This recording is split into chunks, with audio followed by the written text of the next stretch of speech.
এই ঘরটাতে অসামাজিক কাজ চলে, ভিতরে কেউ আছে কিনা দেখেন, আর ভাঙি বলেন, ভাঙি বলেন, ভাঙেন ভাঙেন।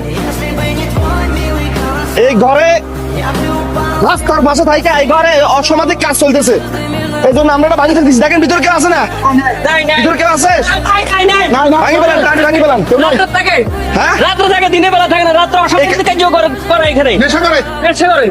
এখানে অসামাজিক কাজ করে যে আপনারা কে দেখছেন নাকি? যে দেখছি এখানে আপনার যে লোকটারে দেখছেন না, হ্যাঁ। ওই লোক কখন এই অসুস্থতার গতি উনি আর আমাদের মাঝে বাঁচি নাই, কখন অসাধু ব্যক্তিরা এখানে অসামাজিক কাজ করে এই জায়গাটাতে। তাহলে এটা রাখার দরকার না, ভাঙি বলেন। নেশা পানীয় করে বলাবান, ভাঙেন। এখানে পালান, নিচে পালান, নিচে পালান, সব পালান, তোষক তোষক পালান। এই আস্তে আস্তে নামেন, সাইন ব্যথা পাবেন। এই রিক্সা চালক উনি 9 বছর রাস্তায় শুধু রিক্সার মাধ্যমে ঘুমাইছে, ওনার থাকার মতো কোনো জায়গা ছিল না। পরবর্তী আমি এই দৃশ্যটা দেখে ওনাকে এই ঘরটা দিয়ে দিলাম।